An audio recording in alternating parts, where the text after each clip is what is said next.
दहीहंडीची पंढरी मानली जाणार म्हणजे ते म्हणजे ठाणे आणि ठाणे हे आता केंद्रबिंदू झालेलं आहे आणि त्यानिमित्त आता उद्या दहीकाला उत्सव मोठ्या उत्साहात साजरा ठाण्यामध्ये होणार आहे। आपण सध्या ठाण्यातील केसर मिल या सर्कलवरती आहोत। याच ठिकाणी भाजप पुरस्कृत शारदा संकल्प प्रतिष्ठानच्या वतीने आयोजक कृष्णा पाटील यांची दहीहंडी असणार आहे। त्या अगोदर पाहायला गेलं तर जय्यत तयारी या ठिकाणी सुरुवात झालेली आहे। स्टेजच्या अवतीभोवती देखील मोठ्या प्रमाणात बॅनर असतील या ठिकाणी नेते मंडळीचे लागणार आहे, त्यामुळे मोठ्या उत्साहाचं वातावरण ठाण्यामध्ये दिसून येत आहे।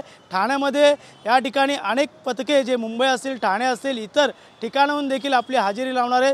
त्यानिमित्त पाहायला गेलं तर ठाण्यात एक जन्माष्टमीच्या नंतर उद्याचा जो दहीकाला उत्सव जो आहे या ठिकाणी मोठ्या उत्साहात पार पडणार आहे। आपल्यासोबत आयोजक कृष्णा पाटील हे जोडले गेलेले, तर काय सांगणार ठाण्यामध्ये जय्यत तयारी शारदा संकल्प प्रतिष्ठान भाजप पुरस्कृत कशा प्रकारे करण्यात आलेली आहे? तयारी म्हणजे धर्मवीर आनंद दिग्गे साहेबांनी दहीहंडी ही त्याला मोठं स्वरूप तयार केलेलं आहे आणि ते आज ठाण्यामध्ये पंढरी म्हणून दहीहंडी उत्सव साजरा केला जातो। पण नामांकित गोविंदे मुंबई असतील किंवा इतर उपनगर परिसरातील गोविंदे ठाण्यामध्ये आवर्जून येतात। त्याच धर्तीवरती भारतीय जनता पार्टी आणि शारदा संकल्प प्रतिष्ठानने गेल्या वर्षापासून ही कॅस्टर मिल नाका मीनाथाडी चौक गोकुळनगर इथं दहीहंडी चालू केलेली आहे।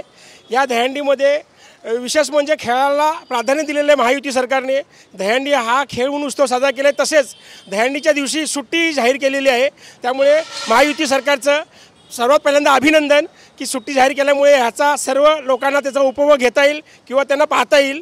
तसेच ह्या दहीहंडी मार्फत आम्ही गोविंदांची भोजनांची सोय केलेली आहे। येणारे गोविंद थकून भागून येतात तर त्यांची जेवणाची सोय केली आहे। तसेच एकूण 55 लाखाची बक्षिसे आम्ही इथे वाटप करत आहोत आणि हे वाटप करतेवेळी 9 थर लावणारे पहिलं प्राधान्य दिलेलं आहे, त्यांना 5,55,555 आणि इतर जे 9 थर लावतील त्यांना 3 लाखाच्या हिशोबाने आम्ही प्राईज देणार आहे। तसेच 8 थर 7 थर महिलांसाठी विशेष पारितोषिक आणि ठाणे विभागासाठी विशेष पारितोषिकाची सोय केलेली आहे। त्याचबरोबर सांस्कृतिक कार्यक्रम सेलिब्रिटी गोविंदा हीच आमची सेलिब्रिटी आहे। आम्ही स्पोर्ट्समॅन आहोत आणि त्या खेळाच्या दृष्टीने बघतो, त्याच्यामुळे आमचं जास्तीत जास्त योगदान हे खेळांवरती खर्च करण्याच्या हिशोबाने की आमचं हे योगदान आहे आणि त्या हिशोबाने आमचे विचार आहेत। आणि ह्या गोविंदाला मुख्यमंत्री साहेबांनी येत आहेत, तसेच उपमुख्यमंत्री देवेंद्र फडणवीस साहेब, बावनकुळे साहेब, इतर केंद्रीय मिनिस्टर रवींद्र चव्हाण साहेबांनी त्यांची हंड्यातून वेळात वेळ काढून येण्याचा संकल्प केलेला आहे।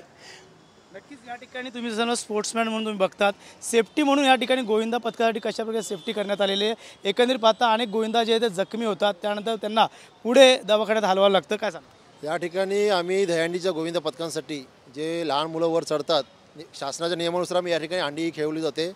या ठिकाणी हार्नेसचा आम्ही 2 हार्नेस ठेवले, 2 क्रेन ठेवलेले आहेत, ज्यानुसार जो गोविंदा वर चढतो त्याची सेफ्टी बघून काळजी घेतलेली आहे। या ठिकाणी तुम्ही बघत असाल आपण मॅटी कबड्डी ठेवलेली आहे, जे मॅट आपण खाली पूर्ण टाकतो।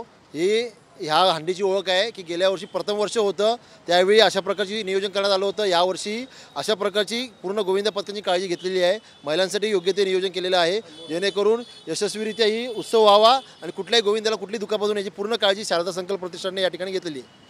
किती मंडळांनी या ठिकाणी संपर्क केलेला आहे? खास करून 9 थर आतापर्यंत लागत होते, आता 10 थरांसाठी देखील या ठिकाणी प्रयास केला जाणार आहे। आता आमच्याकडे 9 थर एक 7 ते 8 गोविंदा आतापर्यंत नोंदणी केलेली आहे। आतापर्यंत 70 ते 80 गोविंदा पथकांची नोंदणी ऑनलाईन आमच्या गुगल फॉर्मवर आलेली आहे। त्यापैकी महिलांचे काही गोविंदे आहेत, 10 ते 12 गोविंदे आतापर्यंत आलेले आहेत। एकंदर अंदाजे उद्या कमीत कमी 4 ते 5 गोविंदे या ठिकाणी 9 थर लावतील। 8 थरांचे कमीत कमी 20 ते 25 गोविंदे या ठिकाणी यायचा मानस आहे, जे आमच्या नोंदणी आमच्याकडे त्यानुसार आता आम्हाला हे दिसत आहे।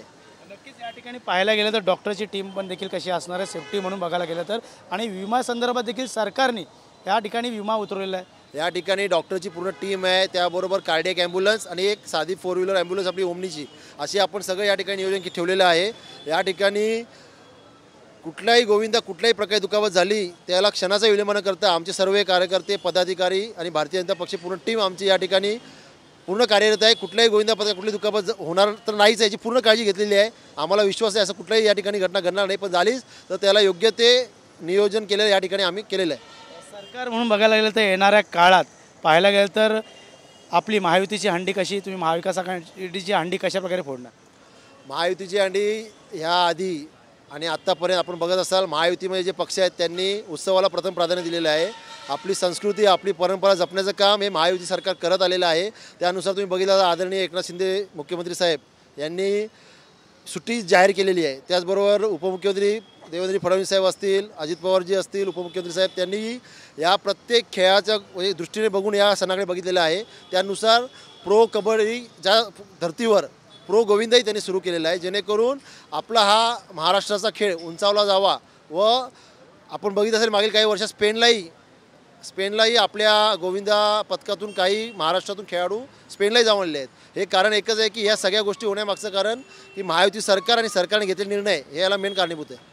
नक्कीच या ठिकाणी पाहू शकतो जशा पद्धतीने तयारी या ठिकाणी करण्यात आलेली आहे आणि याच ठिकाणी उद्या मुंबई असेल, ठाणे असेल, इतर भागातून देखील आता सर्व मंडळं या ठिकाणी आपली हजेरी लावणार आहेत। त्यामुळे बक्षिसांची देखील लयलूट या ठिकाणी होणार आहे। त्यामुळे मात्र दुसरीकडे पाहायला गेलं नेते मंडळी, मुख्यमंत्री एकनाथ शिंदे असतील, उपमुख्यमंत्री देवेंद्र फडणवीस असतील, रवींद्र चव्हाण असतील, संजय केळकर असतील, असे आमदार नेते राजकीय मंडळी देखील या ठिकाणी हजेरी लावणार आहे। त्यामुळे एक उत्साहाचं वातावरण या ठिकाणी आपल्याला पाहायला मिळणार आहे। ठाण्यातील केसर मिल या मीनाताई चौक या ठिकाणी पाहायला गेलं तर मोठी हंडी शारदा संकल्प प्रतिष्ठानच्या वतीने या ठिकाणी आयोजन करण्यात आले आहे। त्यामुळे आज रात्री या ठिकाणी गोपालाष्टमी जन्माष्टमी केल्यानंतर उद्या ठाण्यामध्ये दहीहंडी काला सुरू होणार आहे आणि याच ठिकाणी मोठ्या प्रमाणात हजेरी लावायला आता मंडळं देखील येणार आहेत। त्यामुळे त्याच्या अगोदर देखील 9 तर असतील, 8 असतील, यांचे संपर्क देखील या मंडळाला झालेले आहेत। त्यामुळे नक्कीच उद्याचं वातावरण त्याला पाहायला गेलं तर मोठ्या उत्साहाचं वातावरण ठाण्यामध्ये आपल्याला पाहायला मिळणार आहे।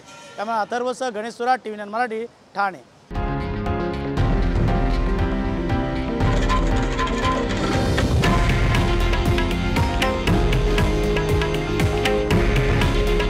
हे आहे देशातील नंबर 1 न्यूज नेटवर्क आणि आपण पाहत आहात TV9 मराठी। काळजी तुमची, हित महाराष्ट्राचं।